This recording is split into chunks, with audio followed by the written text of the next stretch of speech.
احاطہ ہماری نگاہیں کرتی ہیں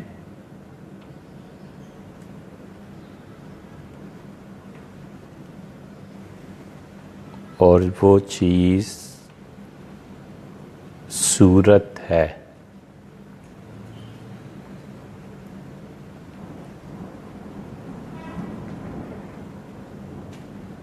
اور ہماری نگاہ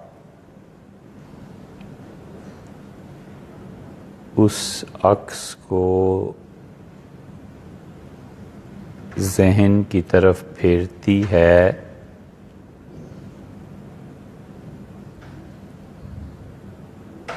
اور جو کچھ قوت خیال میں اس چیز کا نام ہے وہ ابھر کر ذہن میں آتا ہے.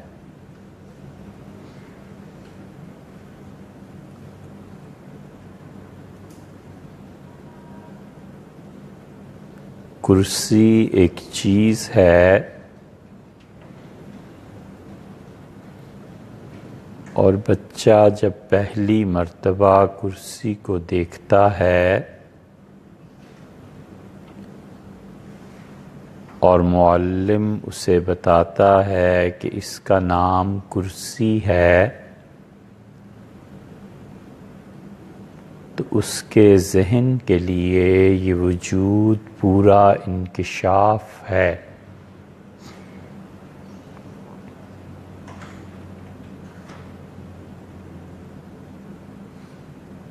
اور بچہ جس چیز کو دیکھ رہا ہے اس کے لیے کوئی نام تجویز کرنا چاہتا ہے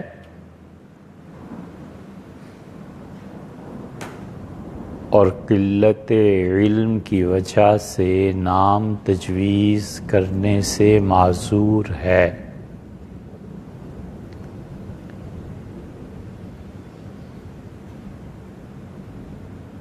تو کوئی اسے باہر سے سکھاتا ہے کہ اس کا نام کرسی ہے.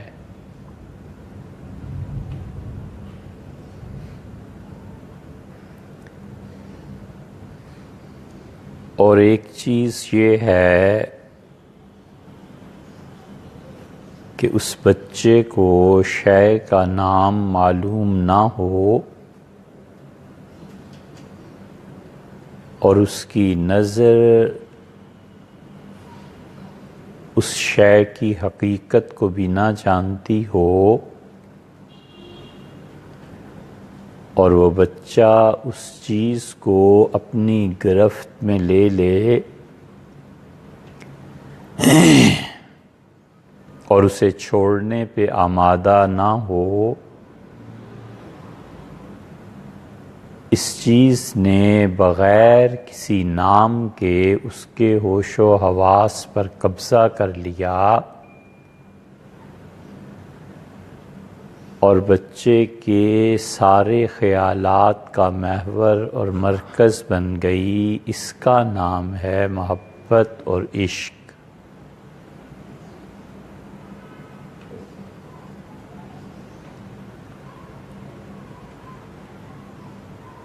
اشیاء کی صورتوں میں اور اشیاء کے حقائق میں فرق ہے.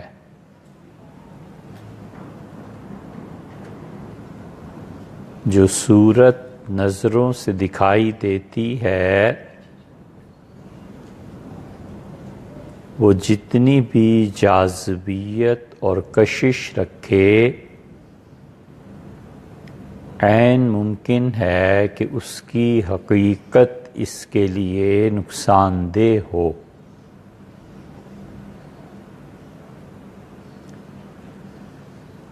اور صورت جتنی بھی قبیح اور بدصورتی اور بد شکلی کی ساری شرائط پوری کرتی ہو، بالکل یہ عملی زندگی میں ہوتا ہے کہ اس کی حقیقت پہ فدا ہونے کو جی چاہتا ہے.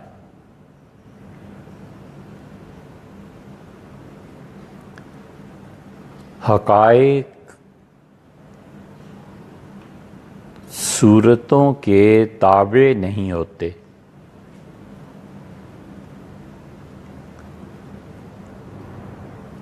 اور علم پہلے درجے میں محسوس کرتا ہے، نظر محسوس کرتی ہے، احساس کی قوتوں میں سے ایک ہے، اور محسوس کرنے کے بعد پھر معقول بنتی ہے۔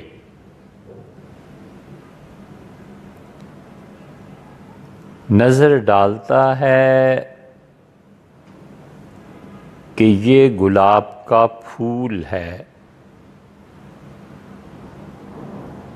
یہ گلاب کا ہار ہے، یہ لڑی ہے، یہ درخت ہے، یہ بیل ہے، یہ سب نظر ہے۔ اور جس چیز کو اس نے نظر سے دیکھا ہے اب اس کی عقل میں آئے گی، اور عقل میں جو اس کے آئے گی وہ ضروری نہیں ہے کہ اس کے لیے نفع بخش ہو، اور یہ بھی ضروری نہیں ہے کہ ضرر دے اور تکلیف دے۔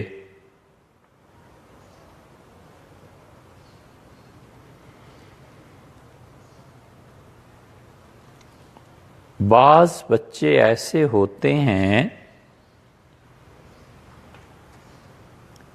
کہ آپ ان پہ غور کریں تو وہ اپنے ذوق کے اعتبار سے اپنے سارے بہن بھائیوں حتیٰ کہ والدین سے بھی زیادہ ممتاز ہوتے ہیں۔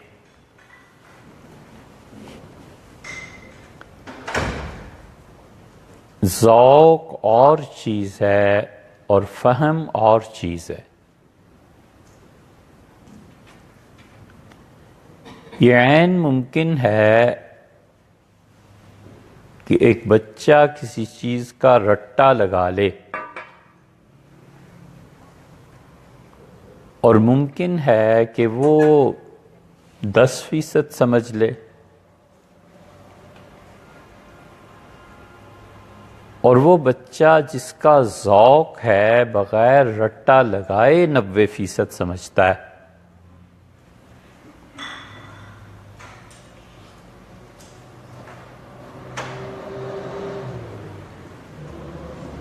تو ذوق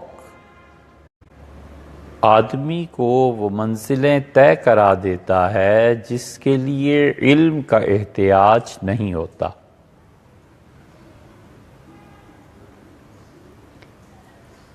ایک بچے کو طبعاً مناسبت ہے فزکس سے، اب اسے یہ بتانا کہ ایکسیلریشن کیا ہوتا ہے، ویلاسٹی کیا ہوتی ہے،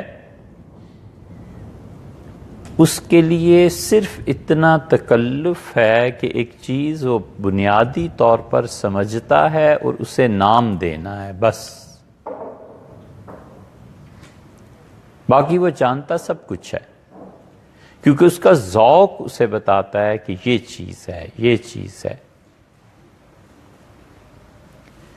اور ایک بچہ ہے جو ٹاپ کرتا ہے کلاس میں، اور فکرے میں ایک لفظ تبدیل کر دو تو بیچارہ گھبرا جاتا ہے، اس لیے کہ وہ بچہ اس فزکس کو سمجھتا ہی نہیں ہے، وہ تو محض رٹا ہے جس کی بنیاد پہ اس نے 10% حاصل کر لیا تھا اور آگے چل کے اسے نمبر مل گئے، ذوق اسے کچھ نہیں ہے فزکس کا۔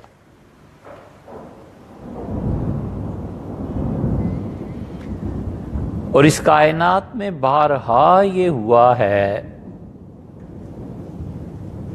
کہ کوئی آدمی کوئی تجربہ اور کر رہا تھا اور ذوق اس کا مختلف تھا، اور قدرت نے اس ذوق کو راستہ دے دیا کہ یہ کام کرو۔ تو اصل کام سے ہٹ کے اس ذوق پہ چلا اور اس نے اس کائنات کو غیر معمولی قوتوں سے روشناس کرایا۔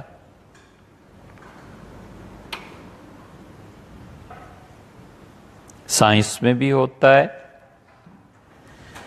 اور سماجی علوم میں بھی یہ ہوتا ہے۔ اس لیے شے کی حقیقت اور جو کچھ نگاہ اسے دیکھتی ہے فرق ہے۔ ایک بچے میں ذوق ہے حسن کا، ایک میں ذوق ہے نفاست کا، ایک میں ذوق ہے بالکل پاک صاف رہنے کا۔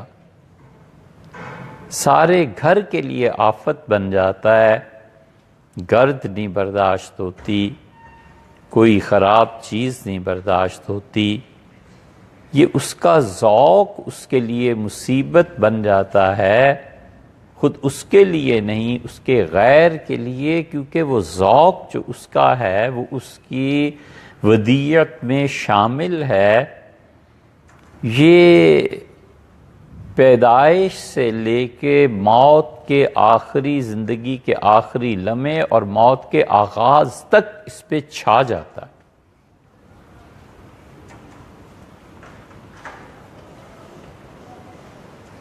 تاریخ میں ایسی چیزیں آتی ہیں۔ ایک آدمی کے متعلق آتا ہے کہ جب اس کی پیدائش ہوئی تو اس نے دودھ نہیں پیا ماں کا،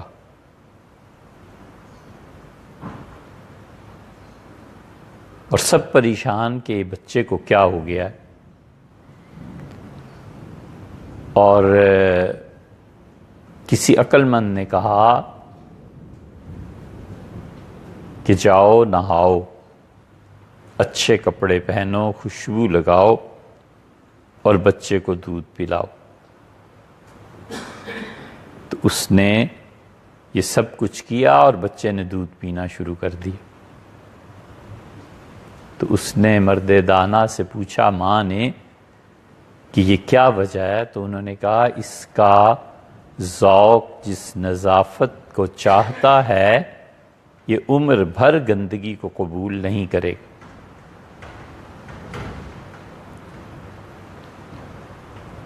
ذوق رہنمائی کر دیتا ہے اور قدرت بغیر سان و گمان کے لیے کہ اس کی راہ کھول دیتی ہے۔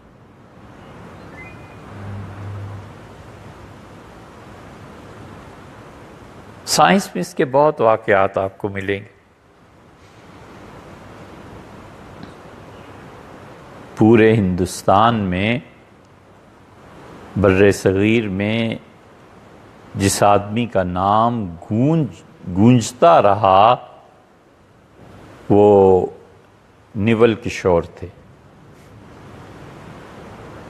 اور نیول کشور ہندو گھرانے سے تھے۔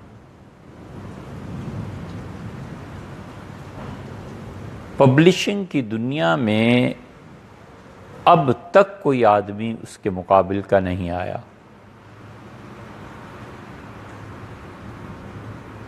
دیوبند کا جب آغاز ہوا ہے مدرسے کا تو اس کی رویداد میں بھی لکھا ہے اور تاریخ میں بھی کہ بچے زیادہ آ گئے اور پیسے تھے نہیں کہ کتابیں خریدی جاتی، اور نیول کشور نے مفت کتابیں دیں دیوبند میں تاکہ پڑھائی ہو سکے۔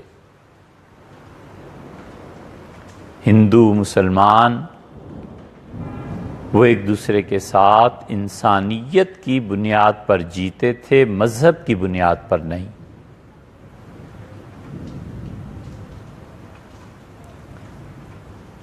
چھوٹا سا پریس تھا اور جستجو تھی کہ اسے بڑھایا جائے، تو قدرت نے کیسے رہنمائی کی کہ وہ کلکتہ چلے گئے، اور نیول کشور کلکتہ پہنچے، کچھ خاص پیسے بھی نہیں تھے، اور شہرت ہوئی کہ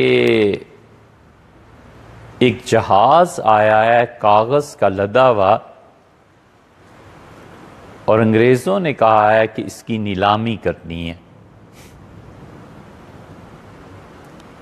یہ ویسے ہی چلے گئے کہ چلو ہم نے کون سا خرید لینا ہے، پورا جہاز دیکھیں تو صحیح۔ اور نیلام کے دن سب لوگ جمع تھے، جتنے تجار تھے کاغذ کے، انہوں نے دیکھا کاغذ پہ پانی لگا ہوا ہے، دام پوچھے تو وہ بھی زیادہ تھے، سب چھوڑ کے چلے گئے اور انہوں نے کہا کہ پیسہ ڈبونا ہے۔ انگریز اپنا نقصان جو پانی کی وجہ سے بحری جہاز میں ہوا ہے اس کو بھی پورا کرنا چاہتے ہیں، اور ضرورت سے زیادہ گراں ہے۔ تو جب سب چلے گئے تو نیول کشور نے وہ نیلام کا جو فارم تھا وہ بھر دیا، اور جو بھی رقم لکھی ہوگی انگریزوں نے منظور کر لی، اور انہوں نے کہا 25% ابھی جمع کرائیں۔ کہا اتنے گھنٹے میں پیسے لے کے آتا ہوں، کل لے آؤ۔ گئے اور دوستوں سے مانگ کے وہ پیسے جمع کرائے، اور جب انہوں نے کاغذ حوالے کیا تو انہوں نے دیکھا اوپر کے کچھ صفحات ہیں جن پہ پانی پڑا ہوا ہے، بیچ میں تو سارے کا سارا کاغذ بہت بہترین ہے۔ ان کی تو لاٹری نکل آئی۔ انہوں نے کاغذ کو لیا اور اپنے دوستوں کو دکھایا، اور شدہ خبر سارے کلکتہ میں پھیل گئی، اور وہی تاجر جو رد کر کے گئے تھے پلٹے، اور ادھر سے گورے، انہوں نے کہا پیسے جلدی جمع کراؤ، تو انہوں نے اپنے مینیجر کو تار بھیجا کہ پیسے بھیجو، اس سے کچھ پیسے بھیجے، اور وہی کاغذ انہوں نے آدھا، جہاز پورا آدھا بہترین کاغذ کل رقم میں بیچ دیا جو رقم انگریزوں کو ادا کرنی تھی۔ تو گویا کل رقم کا آدھا بیچ کے کاغذ کو انہوں نے انگریزوں کو دے دی، اور باقی سارا کاغذ انہیں مفت پڑ گیا۔ بس پھر چل سوچا نیول کشور کا پریس، اور ایسی چیزیں چھپیں جو اب دیکھنے کو آنکھیں ترستی ہیں۔ امریکہ کا ایک صحافی آیا اور اس نے اس زمانے میں مضمون لکھا نیول کشور پہ جا کے کہ ایک ہندو نے پورے بر صغیر میں علم میں کیا کام کیا ہے۔ وہ نہیں مل رہا بھئی، ہم بہت عرصے سے تلاش میں ہیں کہ وہ صحافی کون تھا، کس اخبار میں چھپا تھا، وہ نہیں مل رہا۔ ہم نے امریکہ میں بھی دوستوں سے کہا ہے کہ یار کہیں تلاش کر کے دو کہ یہ صحافی کون تھا، کس اخبار میں، وہ انگلش میں جو اصل مضمون تھا وہ دیکھنا ہے۔ زمانے میں صحیفہ زریں رسالہ ہوگا وہ نکلتا تھا، اس میں یہ چھپا تھا، وہ بھی نہیں ملتا۔ اور یہ صحیفہ زریں کا ایک نسخہ، ایک عدد ہم نے دیکھا ہے برٹش لائبریری میں۔ یہ آئندہ نسلوں میں جو لوگ آئیں گے وہ اگر کام کریں گے تو ان کے لیے یہ موضوع ہے۔ اور سائنس میں تو بارہا ہوا ہے۔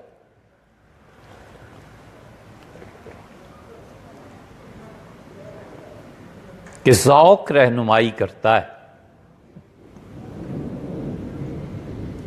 اور علم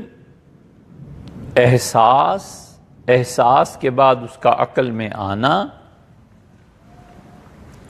اور عقل میں آ کر پھر تسلیم، یہ سارے مراحل ہیں۔ اور ذوق کو کوئی مرحلہ نہیں چاہیے، وہ خود بخود انجذاب کرتا ہے کہ یہ چیز میرے ہی لیے۔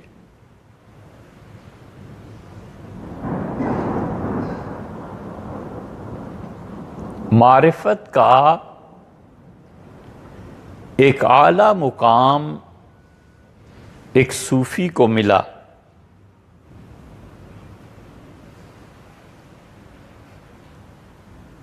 تو اس نے کہا کہ میں ایک زمانے سے تمہیں ڈھونڈ رہا ہوں،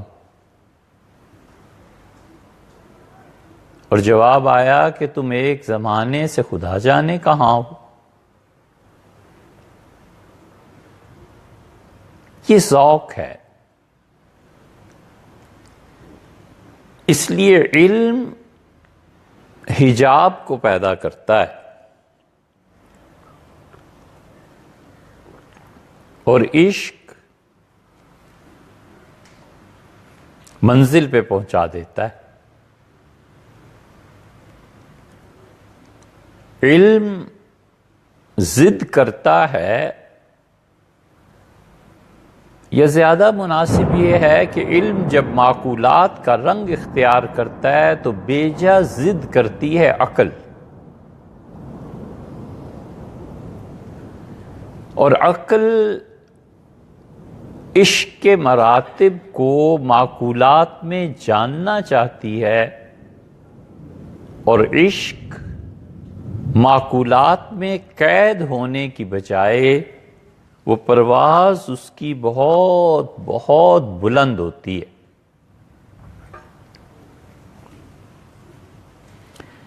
عقل کا اصرار یہ ہے کہ وہ کہتی ہے اس کمرے میں اندھیرا ہے،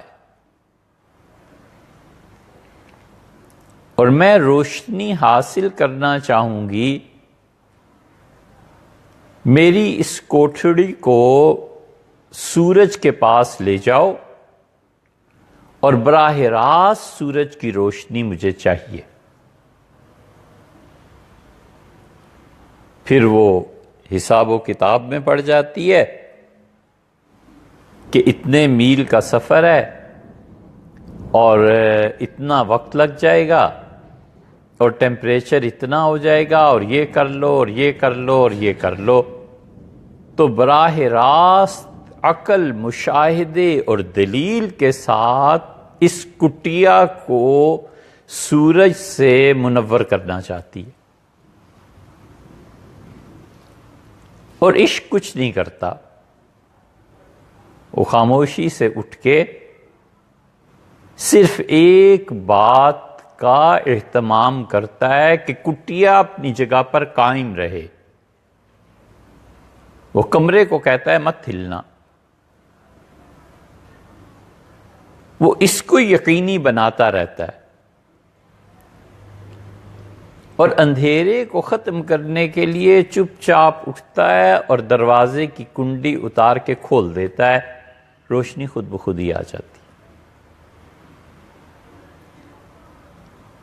وہ عقل جو براہ راست سورج سے روشنی کو معقولات کی بنیاد پر حاصل کرنا چاہتی تھی، عشق کی ایک جست اور ایک چھلانگ سارے مراحل کو ختم کر کے اس کٹیا کو منور کر دیتی۔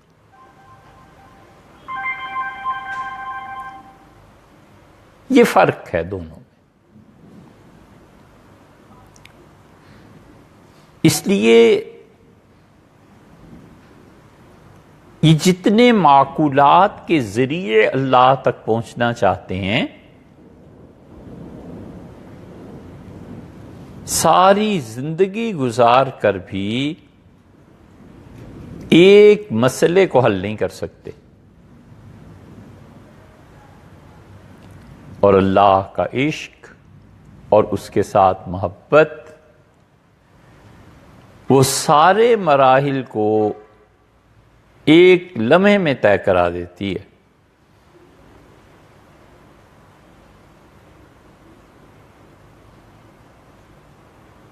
بولی سینا، رازی، یہ سارے لوگ عقلیات میں الجھے رہے،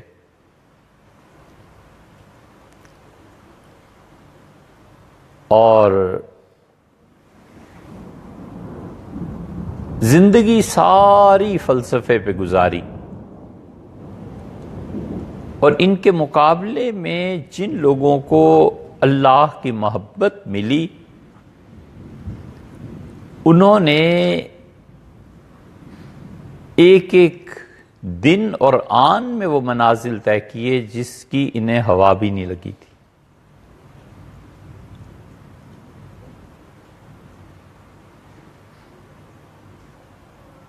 غوث محمد رحمت اللہ علیہ ایک بڑے بزرگ تھے گوالیار میں،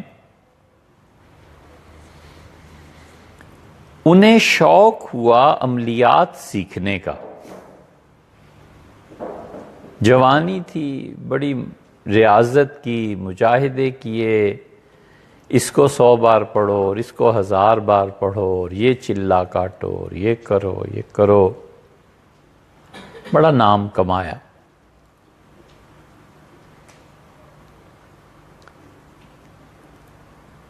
اور اتنا زیادہ مجاہدہ کیا کہ جنات ان کے نام سے ڈرتے تھے۔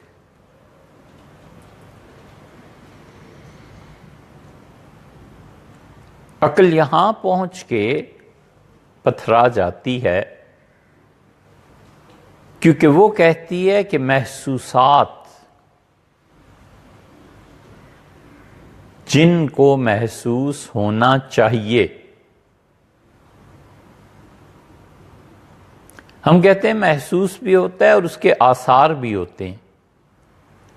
اب ان آثار کا بھی انکار کرنا سوائے بیکار کی ضد کے اور کیا ہے؟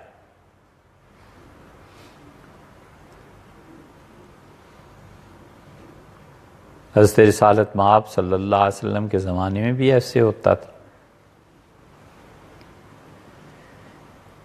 ایک لڑکا تھا صحابی رضی اللہ عنہ، اس کی شادی ہو گئی اور جہاد پہ جانا پڑ گیا،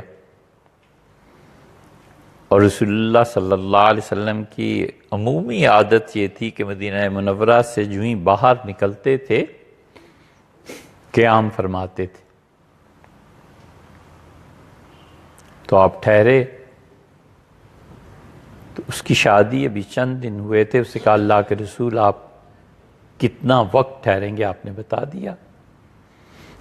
اس نے کہا میں واپس آ جاؤں گا، اجازت دیں۔ آپ نے کہا چلے جاؤ گھر۔ وہ جب اپنی گلی میں پہنچا تو اس نے دیکھا اس کی بیوی پریشان حال دروازے پر کھڑی ہے۔ اسے بہت غصہ آیا کہ میری غیر موجودگی میں یہ کیا حرکت؟ تو اس نے نیزہ اٹھایا اور تولا کہ اس طرح ماروں مر جائے۔ تو اس نے کہا جلدی مت کرو، اندر جا کے دیکھو کیا ہے۔ وہ اندر گئے۔ امام نسائی رحمت اللہ علیہ عمل اليوم واللیلہ میں اس روایت کو لائے۔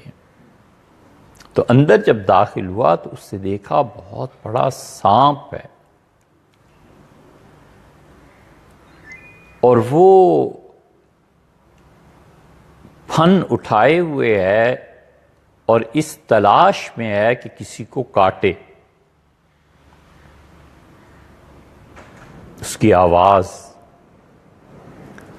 اور اس نے اسی نیزے کو جو بیوی کو مارنا تھا اس کو مارا اور اس کے حلق میں اتر گیا نیزہ۔ تو یہ خاتون، یہ لڑکی حضور اقدس صلی اللہ علیہ وسلم سے کہنے لگی کہ اللہ کے رسول میں ابھی دیکھ رہی تھی سانپ تڑپ رہا تھا، اور جب میں نے ادھر دیکھا ایک دم سے تو شوہر تڑپ رہا تھا۔ ایہم اسرع موتن، میں نہیں کہہ سکتی کہ پہلے سانپ مرا کہ میرا شوہر مرا۔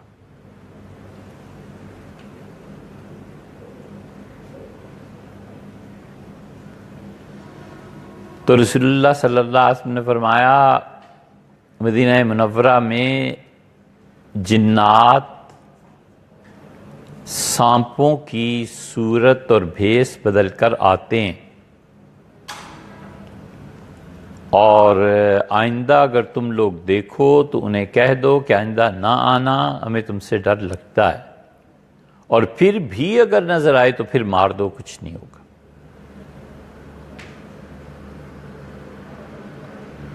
اسی لیے ایک نظر وہ ہے جو انسانوں کو انسانوں سے لگتی ہے، اور ایک نظر وہ ہے جو جنات، شیاطین، ان لوگوں کی انسانوں کو لگتی ہے۔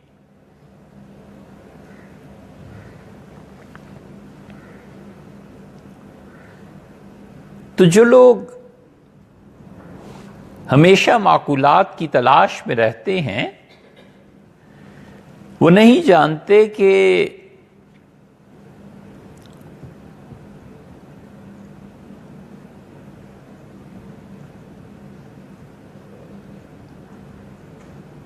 اچھا چھوڑو، دنیا میں سب سے بڑا گناہ جس کے برابر کا کوئی گناہ ہمیں اب تک نظر نہیں آیا،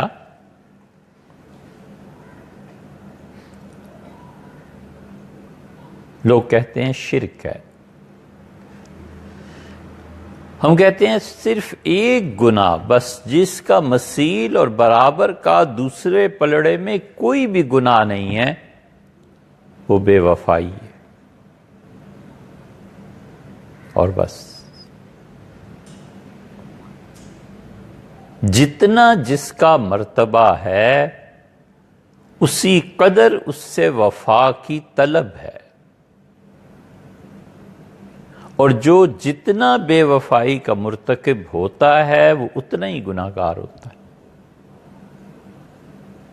دنیا میں گناہ صرف ایک ہی ہے، اور وہ بے وفائی۔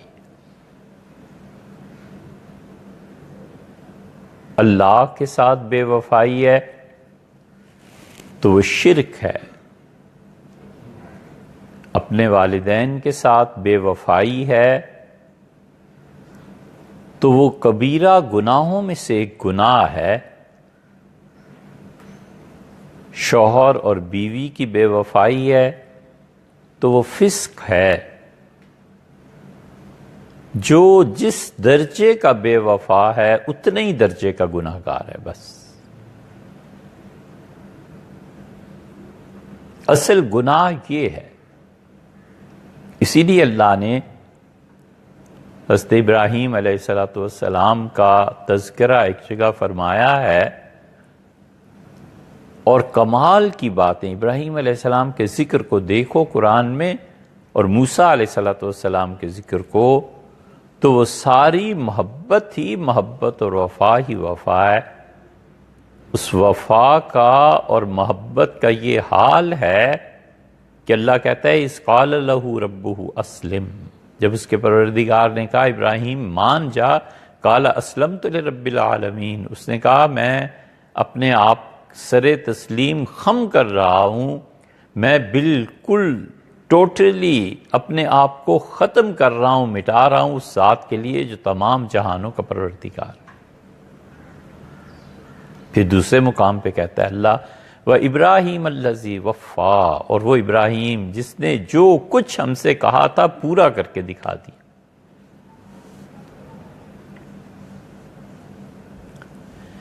یہ تو تصوف کی بات ہے، لیکن حقیقت میں نا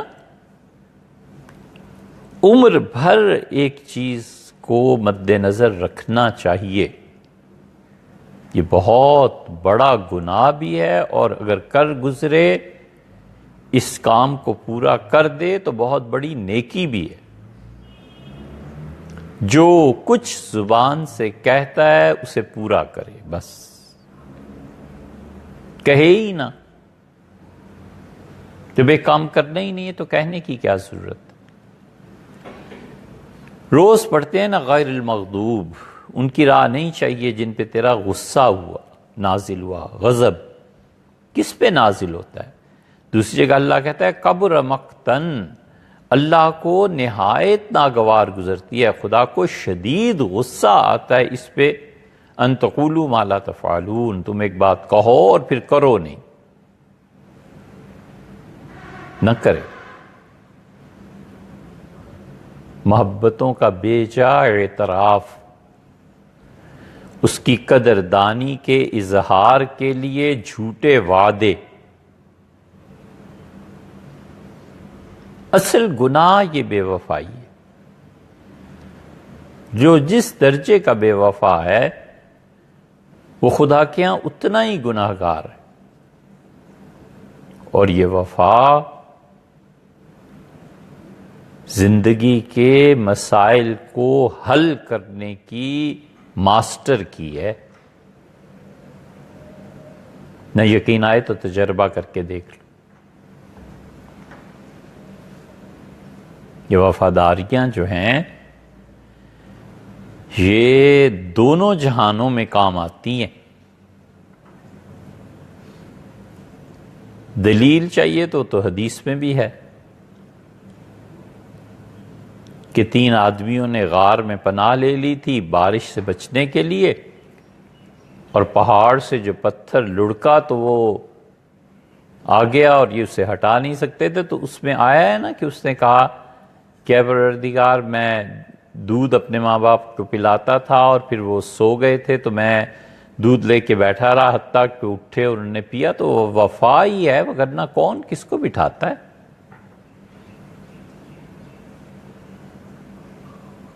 اگر یہ وفا نہ ہوتی اور یہ محبتیں نہ ہوتی تو بالکل عقل میں آنے والی بات ہی نہیں ہے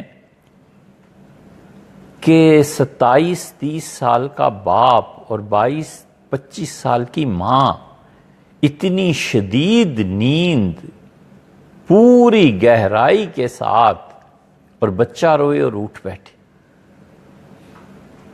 کون کرتا ہے؟ غصہ بھی نہ آئے، اور آئے بھی تو ضبط ہو، کنٹرول ہو، الجھے بھی تو کسی اور سے، بچے کو کیا کہے؟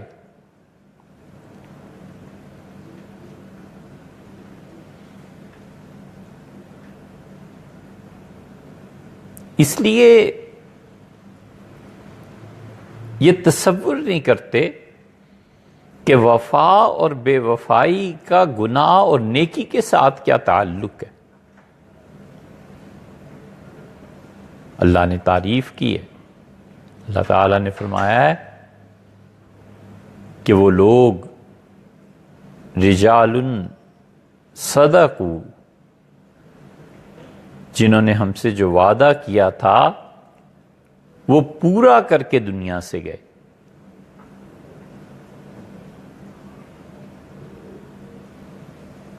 اسی لیے رسول اللہ صلی اللہ علیہ وسلم سے پوچھا گیا کہ قبر کا عذاب کون سی چیزیں ہٹا دیتی ہیں، تو آپ نے فرمایا یہ جو اللہ کی راہ میں شہید ہوتا ہے نا، یہ جب تلوار اس کے سر کی طرف آ رہی ہوتی ہے تو وہ تلوار کی ضرب اور چمک اور اپنی جگہ پہ اس کا جمے رہنا قبر کا عذاب ہٹا دیتا ہے۔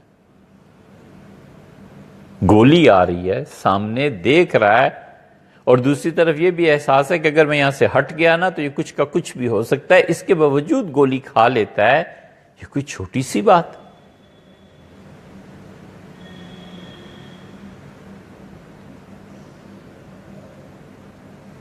جو تجھ بن نہ جینے کو کہتے تھے ہم،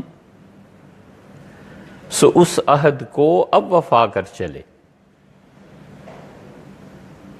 خواجہ میر درد رحمت اللہ نے بہت تھوڑا کلام کہا ہے، لیکن جو کچھ کہا ہے بڑی گہری حقیقتیں ہیں، حقائق پہ مشتمل۔ تو زمانے سے باہر اور مجھے رات دن انتظار گزرے،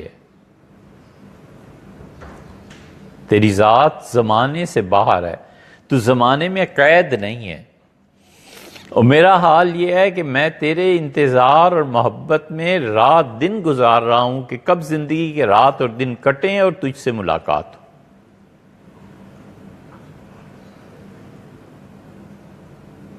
وہی بات اس نے کہا میں ایک زمانے سے تجھے ڈھونڈ رہا ہوں.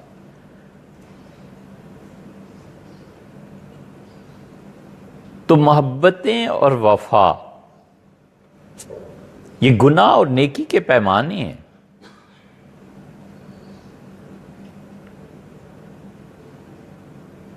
خواجہ غوث محمد صاحب رحمۃ اللہ علیہ گوالیار کے رہنے والے تھے، اور جنات تک میں ان کے اثرات تھے. تو کسی جن کو انہوں نے اپنے عمل سے جلا ڈالا.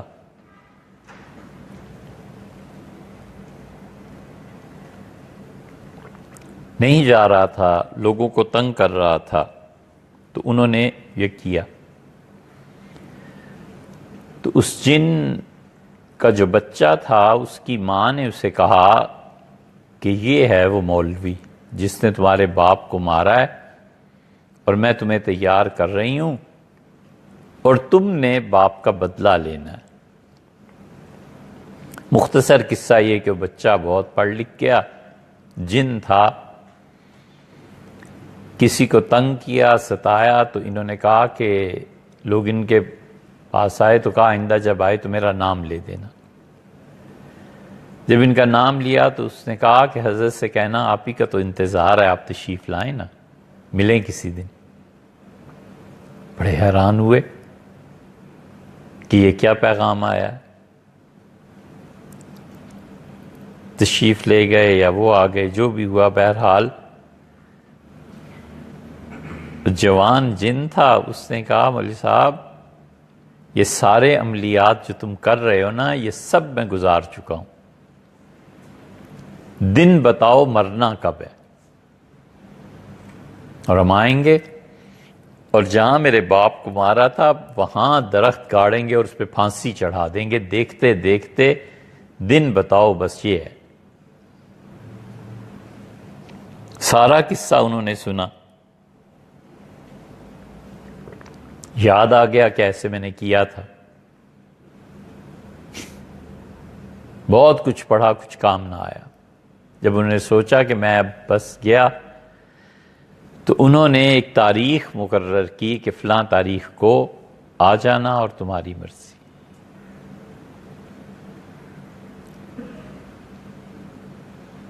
نماز پڑھی، محلے کی مسجد، سب سے ملے اور کہا میرا آج کا دن ہے اور اب پھانسی مجھے دے دیں گے، فلاں میدان میں یہ تماشا ہوگا، تو اس لیے بھائیو اب پھر ملاقات نہیں ہوگی. تو سکاوا جہاں پہ مسجد کے لیے پانی گرم کرتے تھے، مسجد کا خادم بیٹھا رہتا تھا، ایک بوری بچھا کے اس سے ملے. تو اس نے کہا مولانا کیا ہوا، قصہ سنایا. تو اس نے کہا اچھا یہ آپ کو پھانسی ہو رہی؟ کہاں پھانسی ہو رہی؟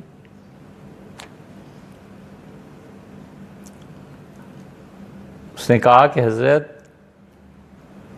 وہ جب آئے نا تو اسے میرا سلام کہیے گا، اسے کہیے گا کہ اللہ معاف کرنے کو پسند کرتا ہے، تو مجھے معاف کرو، اللہ تمہیں اجر دے گا.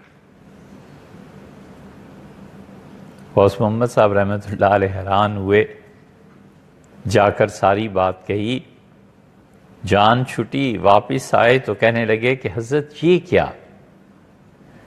انہوں نے کہا اللہ کے ساتھ تعلق اور محبت ان تمہارے 1000 وظیفوں سے بہتر ہے. میں یہاں بیٹھا رہتا ہوں اس کے گھر پہ اور اس کے مہمانوں کی خدمت کرتا رہتا ہوں، اس جیسے ہزاروں جنات تو میرے جوتے سیدھے کرتے.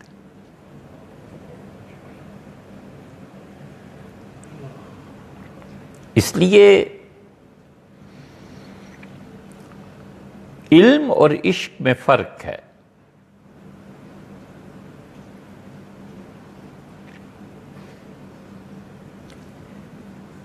علم وجود پر بحث کرتا ہے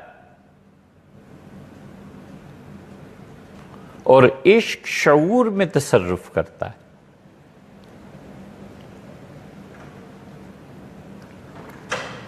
علم کہتا ہے وجود ہے،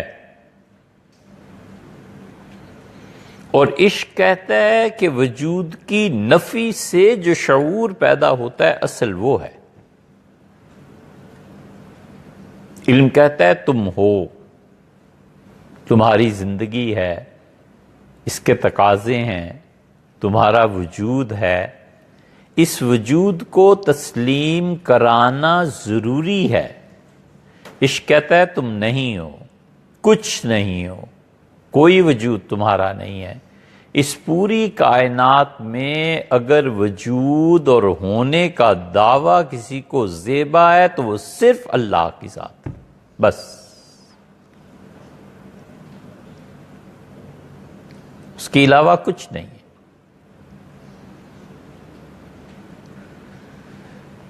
قرآن پاک کی ایک آیت ایسی ہے جس کو سمجھنے کے لیے ہمالیہ پہاڑ جتنا ظرف اور برداشت کی قوت چاہیے.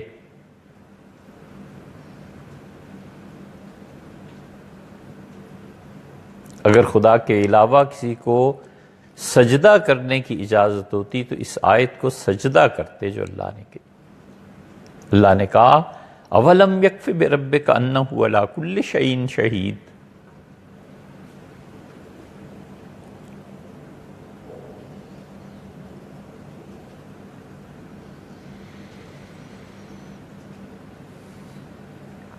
غرق ہو جائے آدمی اس آیت میں. اس کے پیچھے اتنا علم ہے، اس کی اتنی تشریح اور تفسیر ہے کہ جیسے ایک باشعور بچہ بحر الکاہل پر جا کر کھڑا ہو جائے تو بولنا بھول جائے. یہ آیت ڈبو دیتی ہے آدمی کو. اللہ نے کہا کہ لوگ میرے متعلق بات کرتے ہیں اولم یکف بربک انہ علی کل شیء شہید، کیا اتنا کافی نہیں ہے کہ ہر چیز کی گارنٹی میں ہوں؟ میں ہوں تو یہ دنیا تمہاری ہے، میں ہوں تو تمہارا وجود ہے، میں ہوں تو یہ کائنات ہے. اگر میں ہی نہیں ہوں تو پھر کچھ بھی نہیں ہے. نوٹ پہ نمبر لکھا ہوا ہوتا ہے نا. ابھی کچھ عرصہ پہلے انڈین گورنمنٹ نے کہا کہ اتنی کرنسی جو اتنی ویلیو ہے وہ منسوخ ہے، کینسل.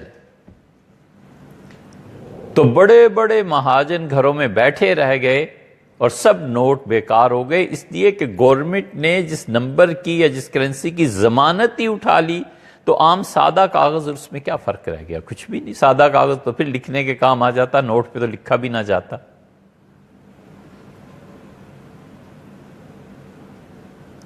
یہ اللہ کہتا ہے کہ لوگ میرے بارے میں پوچھتے ہیں. اتنی عقل نہیں ہے کہ کائنات کی ایک ایک چیز کی گارنٹی میں ہوں.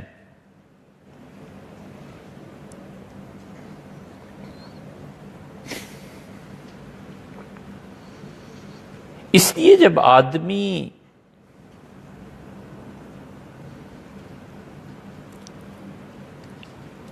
شے کو دیکھتا ہے تو وہ اس کی صورت کو دیکھتا ہے، اس کی حقیقت کو نہیں. اور صورت سے کبھی دلچسپی پیدا ہو جاتی ہے اور حقیقت میں وہ نقصان دہ ہے، اور کبھی صورت سے نفرت ہوتی ہے اور حقیقت میں اس کے لیے فائدہ مند ہے. تو اس علم کا کرنا کیا ہے جو خود نفع اور نقصان میں تمیز نہ کر سکے؟ اور عشق علم پورا ہو جانے کے باوجود نفع اور نقصان کے لیے کچھ نہیں فیصلہ کرتا. 10 خواتین کھڑی ہیں اور بچے میں حسن اور محبت کا ذوق ہے تو اس کی طرف لپکے گا جو سب سے زیادہ خوبصورت نظر آ رہی ہے، اور ماں اس کے مقابلے میں بدصورت ہے لیکن حقیقت میں ماں ہے جس کے پاس جانا ہے، اس کے پاس نہیں جانا. یہ تو آنکھ کا حال ہے. ایسے ہی ہے نا آنکھ کا حال. اسی لیے مولانا روم نے مثنوی میں کہا کہ ہر کے نا اہل بیمارت کند، ہر کوئی آدمی جو نااہل کے پاس جاتا ہے بیمار ہو جاتا ہے، سوئے مادر آ کے تیمارت کند، ماں کی طرف آ تاکہ تو شفا پائے۔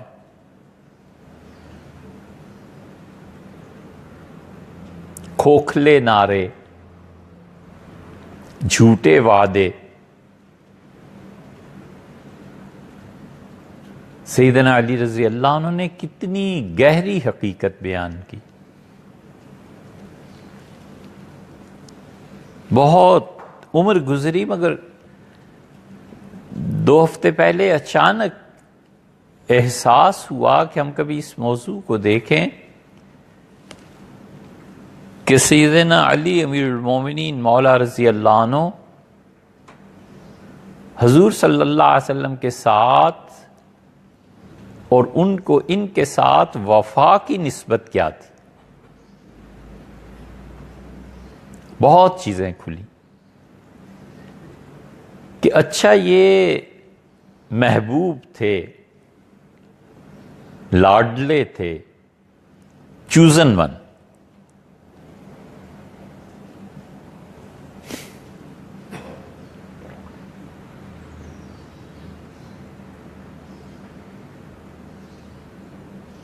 عجیب محبتیں ہیں۔ گھر تشریف لائے، بیٹی سے پوچھا کہ علی کہاں ہے تمہارا شوہر؟ عرض کیا کہ میری ان کی کچھ بات ہو گئی تھی، کچھ زیادہ بڑھ گئی تھی تو غصے سے چلے گئے۔ سیدنا علی رضی اللہ عنہ رسول اللہ صلی اللہ علیہ وسلم کے انتقال کے وقت بھی 30 سال کے تھے۔ وہ جوانی، ان کی طاقت، ان کا غصہ، جا کے مسجد نبوی میں لیٹ گئے۔ فرمایا حضرت رسالت مآب صلی اللہ علیہ وسلم آئے تو میں نے چادر باندھی ہوئی تھی، سویا ہوا تھا، ایک چادر جو اوپر کی تھی وہ اتار دی تھی، تو مجھے اٹھایا اور میرے پہلو پہ، جسم پہ، کمر پہ جو مٹی لگ گئی تھی اسے اپنے دست مبارک سے جھاڑتے رہے اور بار بار فرمایا کہ مٹی والے اٹھ جا، مٹی والے اٹھ کے بیٹھ جا۔ یہ محبت نہیں تو اور کیا ہے؟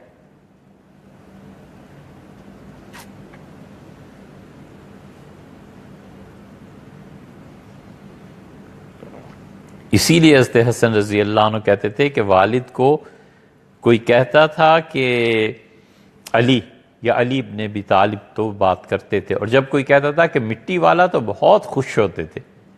یاد آ جاتی تھی نا کہ رسول اللہ صلی اللہ علیہ وسلم نے مجھے مٹی والا فرمایا تھا، ابو تراب۔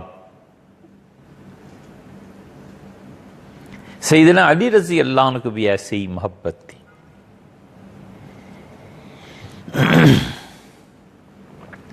ان کے جو چھوٹے بھائی تھے نا جعفر، سیدنا علی رضی اللہ عنہ کو بہت تعلق تھا ان سے۔ تو چھوٹے بھائی کی شہادت ہوئی ہے غزوہ یرموک میں، یرموک تبوک نہیں، موتا میں۔ عبداللہ ابن رواحہ کی شہادت ہوئی تھی، اور ان کی بھی، جعفر بن ابو طالب رضی اللہ عنہ کی بھی، اور خالد ابن ولید رضی اللہ عنہ آئے تھے اس کے بعد۔ سیدنا حسن ابن علی رضی اللہ عنہ کہتے تھے کہ کوئی کام جو مشکل ہوتا تھا، نہیں ہو سکتا تھا، والد نہیں مانتے تھے، تو ہم جعفر رضی اللہ عنہ کے بیٹے عبداللہ کو بھیجتے تھے، اور ہم کہتے تھے کہ تم جاؤ اور تایا سے، بڑے ابا سے بات کرو۔ اور جب عبداللہ ابن جعفر چلے جاتے تھے تو پھر سیدنا علی رضی اللہ عنہ چپ ہو جاتے تھے، کر دیتے تھے کام۔ محبتیں ایسی ہی ہوتی ہیں، نسبتوں کا اثر ہوتا ہے نا۔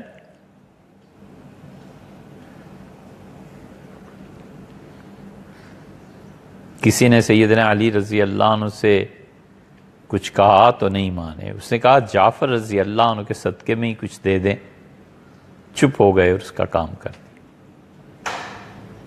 یہ وفا اور محبت کی نسبت ہے۔ اس لیے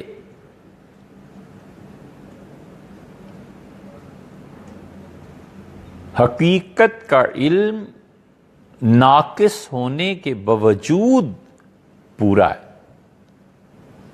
اور صورت کا علم کامل ہونے کے باوجود فیصلہ نہیں کرا سکتا کہ نفع ہے کہ نقصان۔ کتنا فرق ہے۔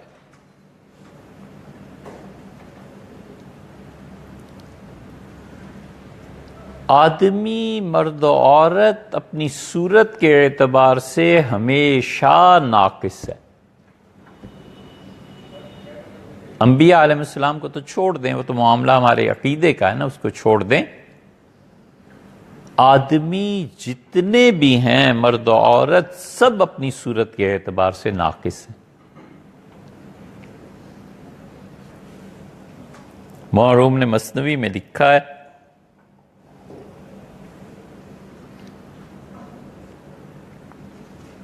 مثنوی میں بہت جگہ یہ بحث آتی ہے،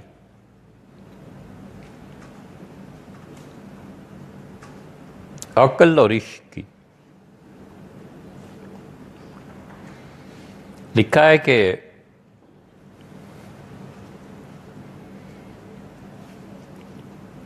بہت اپنے آپ کو پاگل اور دیوانہ ظاہر کرتا تھا،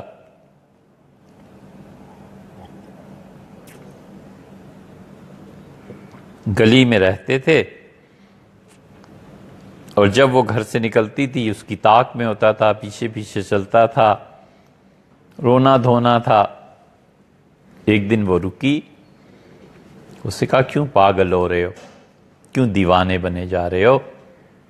وہ دیکھو مجھ سے پیچھے جو آ رہی ہے نا وہ مجھ سے زیادہ خوبصورت۔ اسے جب پیچھے دیکھا تو اس نے تھپڑ مارا یا جوتی اتاری، اس سے کہا اتنی محبت ہوتی تو ادھر دیکھنے کی کیا ضرورت تھی؟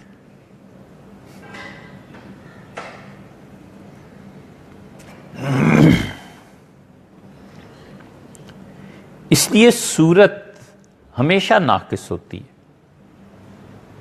یہ سب سے زیادہ خوبصورت ہے، چند دن بعد پتہ چلے گا کہ اس سے بھی زیادہ خوبصورت ہے، پھر چند دن بعد اس سے بھی زیادہ، اس سے بھی زیادہ۔ اگر 100 مرد و عورت اس لائن میں کھڑے کیے جائیں تو جس کو وہ سب سے زیادہ خوبصورت سمجھتا تھا، مہینے بعد وہ 0 ہے اور سب سے زیادہ خوبصورت وہ، اور جو سب سے زیادہ خوبصورت آج ہے سال بعد وہ 0 ہے اور اس سے بھی زیادہ۔ ہر کوئی اپنی صورت کے اعتبار سے ناقص ہوتا ہے، اور جو فطرت اللہ نے ودیعت کی ہے وہ کامل ہوتی ہے۔ فطرت اللہ التی فطر الناس علیہا، اللہ نے کہا لوگوں کو ہم نے فطرت پر پیدا کیا ہے، اور ان کی فطرت جو ہوتی ہے وہ ناقص نہیں ہوتی، اللہ کی پیدا کرتا ہے۔ صورت کا نقص فطرت کی تکمیل پورا کرتی ہے، اور فطرت جب غالب آتی ہے اپنی تکمیل کے لیے تو صورت کا نقص لوگ بھول ہی جاتے ہیں کہ کوئی ہے بھی کہ نہیں ہے۔ اسی لیے خلق اور خلق دونوں کی اصل ایک ہے، خا لام اور قاف، دونوں کی اصل ایک ہے۔ خلق ہے تو وہ مخلوق ہے، اور خلق ادھر سے اخلاقیات ہیں ساری۔ وہ جتنی کامل ہوتی ہے اتنا ہی ادھر کا مسئلہ ختم ہو جاتا ہے، اور وہ جتنی ناقص ہوتی ہے ادھر کا معاملہ پہلے ہی بگڑا ہوا تھا اور بگڑ جاتا ہے۔ اس لیے عشق حقائق تک پہنچتا ہے، اور اس کا ادراک ناقص ہو تو بھی کامل ہے، جان لیتا ہے نا۔ پوچھا کہ بچے سب سے زیادہ کس سے محبت ہے؟ اس سے کہا ماں سے۔ اس کا کیوں؟ اس سے کہا وہ کھانا کھلاتی ہے، میٹھی میٹھی چیزیں بناتی ہے۔ اس کا بیٹے اللہ کھانا کھلاتا ہے۔ اس سے کہا اللہ کھانا کھلاتا ہے تو ماں میری اللہ ہی ہوگی، مجھے کیا پتا ہے؟ اس کا اس سے آگے اس کا کچھ نہیں جانتا، تو مجھے یہ پتا ہے کھانا کھلاتی۔ یہ کیا ہے؟ یہ حقیقت کا ادراک ہے بچے کا کہ میرا نفع اس میں ہے، چاہے وہ ناقص ہی ہے، اور علم اسی بچے کا کامل ہو جائے۔ فرض کر لو کہ یہ بہت خوبصورت ہے، مجھے اس کے پاس رہنا ہے، خالہ اتنی اچھی ہے، فلاں اتنا اچھا ہے، لیکن اس کے باوجود حقیقت کا ناقص علم وہ جو علم کا کامل ہے اس سے زیادہ ہے۔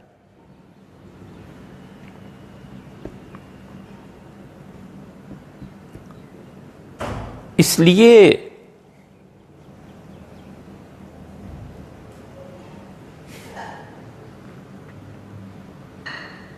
بہت سے لوگ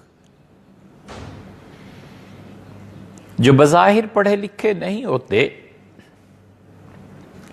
قیامت میں خدا کے ہاں ان کا مقام بہت سے ان لوگوں سے افضل اور اعلیٰ ہوگا جنہوں نے ساری زندگی لفظوں کی بحث میں گزاری، الفاظ، کتابیں، سطریں، حوالے سے کہیں آگے وہ لوگ ہوں گے جنہیں اللہ سے عشق رہا اور اللہ سے محبت رہی۔ وہ محبت خود اٹھاتی رہی راتوں کو کہ اس وقت ان کے یہاں حاضری کا وقت ہے، اٹھنا ہے۔ محبت خود اٹھاتی رہی کہ اب ان سے گفتگو ہے۔ ایک تابعی کسی سے نہیں ملتے تھے، کسی نے پوچھا کہ آپ کو تنہائی وحشت نہیں ہوتی، گھبراتے نہیں آپ؟ انہوں نے کہا کون سی تنہائی؟ اس کا آپ اکیلے رہتے ہیں؟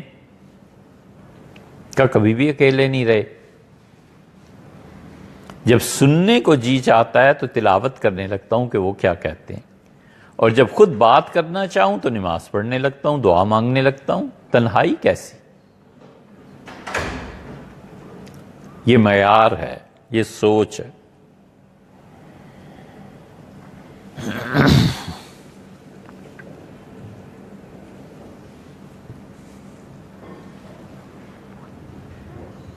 اس لیے ایک مرتبہ، ایک درجہ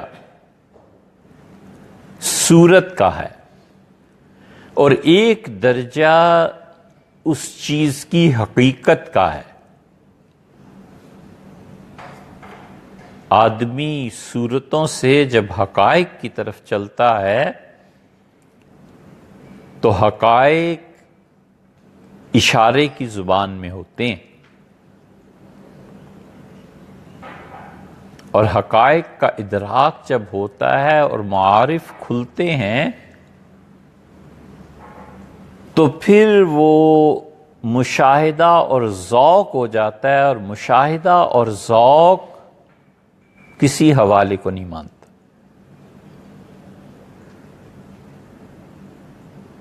ایک آدمی چاند دیکھ رہا ہے، وہ کہتا ہے مہینہ شروع ہو گیا ہے، دوسرا کہتا ہے کہ نہیں، سائنس یہ کہتی ہے چاند نہیں نظر آ سکتا، یہ نہیں ہے، یہ نہیں ہے، آج تو کلاؤڈی ویدر ہوگا۔ وہ کہتا ہے مجھے کچھ نہیں پتا، یہ دیکھ لو تم بھی، یہ چاند ہے۔ مشاہدے سے رجوع کیسے کر لے گا؟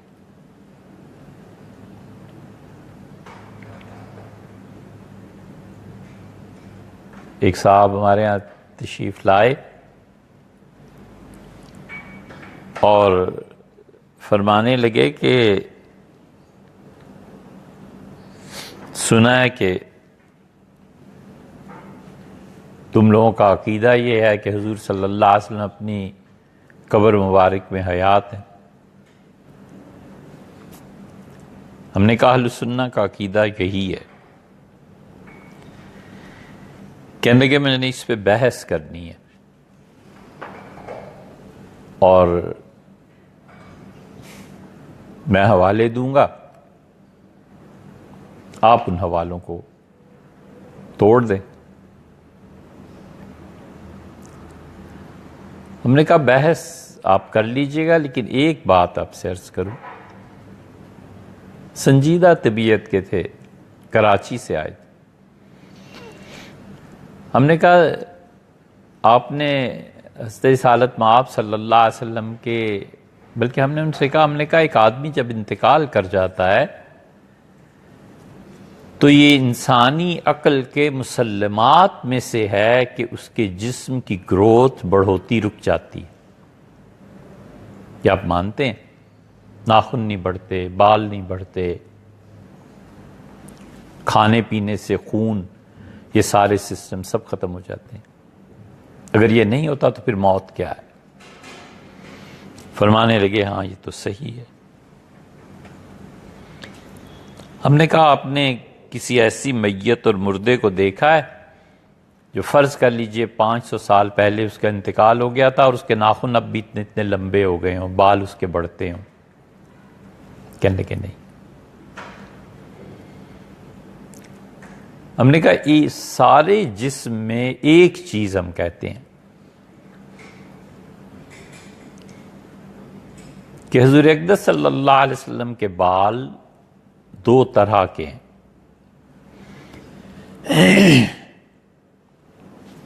یہ ہمیں نہیں معلوم کہ داڑھی کے مبارک بال ہیں یا سر کے،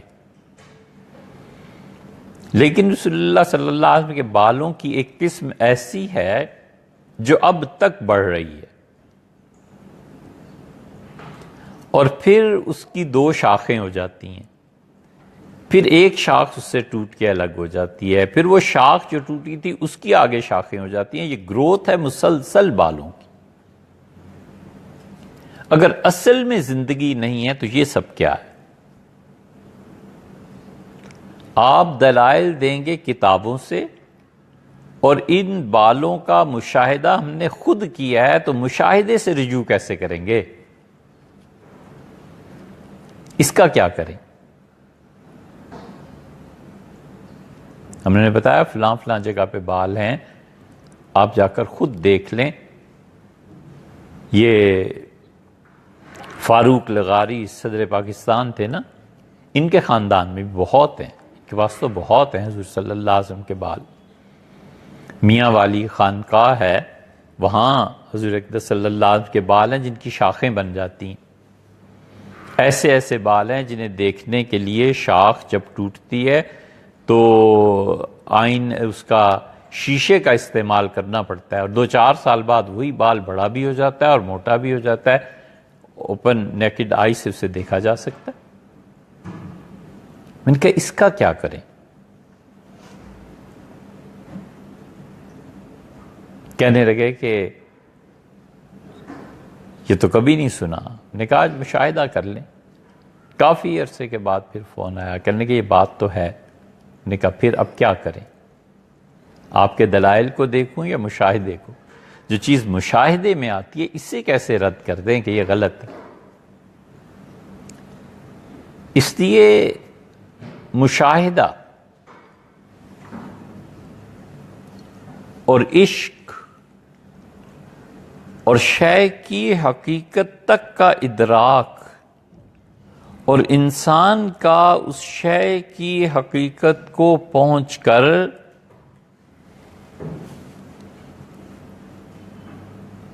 اس کی اصل تک پہنچنا، یہ ہے بات۔ کائنات کی ہر چیز اپنی حقیقت کے اعتبار سے یہ گواہی دیتی ہے کہ خود اس کا وجود کچھ نہیں ہے، کسی کے پیدا کرنے سے اس کا وجود آیا ہے۔ تو جب وجود ایک ہی ہے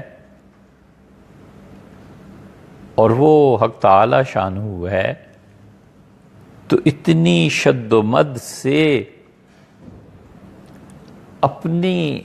اپنے وجود کو پیش کرنا اور اپنے قیام پہ اصرار کرنا، اور میں ہوں اور میں یہ چیز اور میں یہ کر اور میں کیا معنی کیا ہے اس کی؟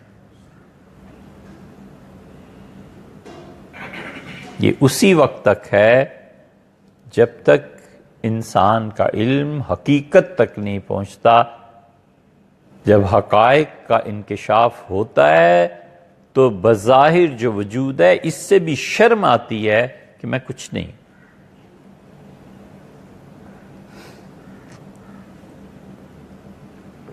مولانا اسماعیل میرٹھی نے ایک نظم لکھی ہے اور اتنی بڑی حقیقت کو انہوں نے ایک نظم میں بیان کیا ہے کہ گھنگور گھٹا چھائی ہوئی تھی اور پہلا قطرہ جو آسمان سے گرنا تھا، اس نے کہا کہ دیکھو اب میں زمین پہ جا کر کیا کر دوں گا، میں گروں گا، زمین پھٹ جائے گی، یہ ہوگا وہ ہوگا، میں تو کائنات میں تہلکہ برپا کر دوں گا۔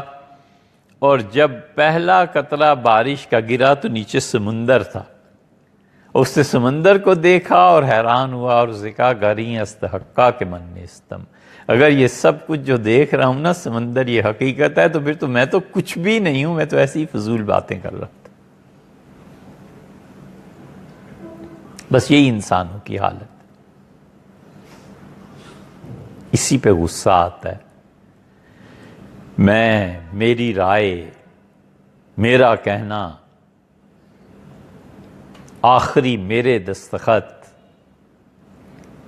آخری تقریر میری، سٹیج پہ سب سے بڑی کرسی، یہ سب اسی کے شاخسانے ہیں۔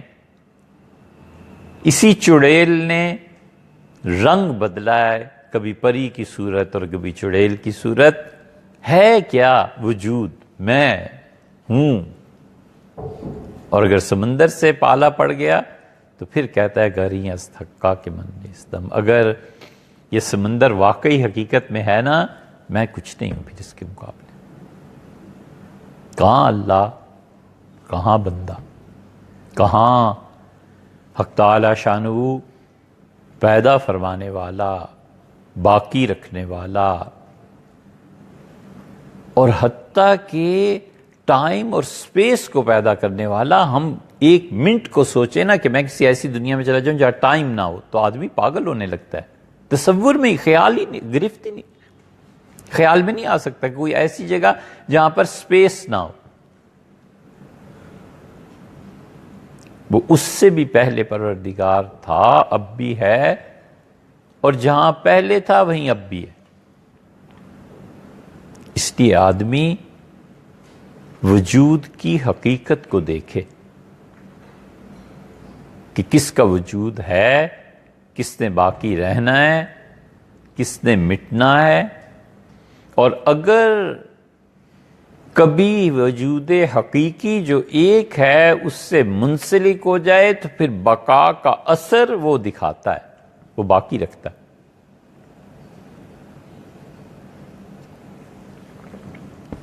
لوگوں کو پتہ بھی نہیں ہوگا کہ حضرت نظام الدین اولیاء رحمۃ اللہ علیہ کے زمانے میں 5 بادشاہ گزرے ہیں یا 6، خلجی تھے کہ تغلق تھے، سب ختم ہو گئے، کوئی نام لینے والا نہیں۔ اور وہ اللہ کا بندہ جس نے اپنا وجود مٹا کر اپنا تعلق اللہ سے قائم کر لیا تھا، جیسے اس کی ذات باقی ہے اسی کا پرتو ہے کہ اس کے دوست بھی باقی ہیں۔